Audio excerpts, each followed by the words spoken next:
ನಿಮ್ಮ ಅಧ್ಯಯನ ನಿರಂತರವಾಗಿರಲಿ ಅಂತ ಹೇಳ್ತಾ ನಾವು ನೇರವಾಗಿ ಇವತ್ತು ಕ್ವಶನ್ಗೆ ಬರೋಣ ಸ್ನೇಹಿತರೆ. ಕರ್ನಾಟಕ ರಾಜ್ಯ ಸರ್ಕಾರಿ ನೌಕರರ ಹಾಜರಾತಿಗಾಗಿ ಇತ್ತೀಚೆಗೆ ಯಾವ ಆ್ಯಪನ್ನು ಕಡ್ಡಾಯಗೊಳಿಸಲಾಗಿದೆ ಅಂದರೆ ಕರ್ನಾಟಕ ಸರ್ಕಾರ ಏನು ಮಾಡಿದೆಪ್ಪ ಅಂದರೆ ಸರ್ಕಾರಿ ನೌಕರರ ಹಾಜರಾತಿಯ ಇತ್ತೀಚೆಗೆ ಒಂದು ಆ್ಯಪನ್ನು ಕಡ್ಡಾಯಗೊಳಿಸಿದರೆ ಆ ಆ್ಯಪಿನ ಹೆಸರೇನಪ್ಪ ಅಂದರೆ ಕಾಮ್ಸಾ ಅಂತ ಕರಿತೀವಿ, KAAMS ಅಂತ ಇದು ಒಂದು ಆ್ಯಪ್ ಆಗಿದೆ. ಇದು ಯಾವುದಕ್ಕೋಸ್ಕರ ಮಾಡಿದಾರಪ್ಪ ಅಂದರೆ ಕರ್ನಾಟಕ ರಾಜ್ಯದಲ್ಲಿ ಸರ್ಕಾರಿ ನೌಕರರ ಒಂದು ಹಾಜರಾತಿಯ ಕಡ್ಡಾಯಕ್ಕಾಗಿ ಮಾಡಿದ ಒಂದು ಅಭಿವೃದ್ಧಿಪಡಿಸಿದ ಆ್ಯಪ್ ಅಂತ ಹೇಳ್ಬೋದು. ಕೆಳಗಿನವರಲ್ಲಿ ಕರ್ನಾಟಕ ಕರಾವಳಿ ಭಾಗದಲ್ಲಿ ಪೋರ್ಚುಗೀಸರ ವಸಾಹತುಶಾಹಿ ಆಡಳಿತ ವಿರುದ್ಧ 16ನೇ ಶತಮಾನದಲ್ಲಿ ಹೋರಾಡಿದ ಮಹಾರಾಣಿ ಯಾರು?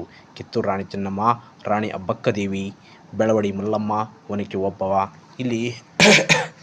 ಇಲ್ಲಿ ಸರಿಯಾದ ಆನ್ಸರ್ ಅಂದರೆ ರಾಣಿ ಅಬ್ಬಕ್ಕದೇವಿ ನೋಡಿ ಸ್ನೇಹಿತರೆ. ಇಲ್ಲಿ ರಾಣಿ ಅಬ್ಬಕ್ಕದೇವಿ ಸರಿಯಾದ ಆನ್ಸರ್ ಆಗಿರುತ್ತದೆ.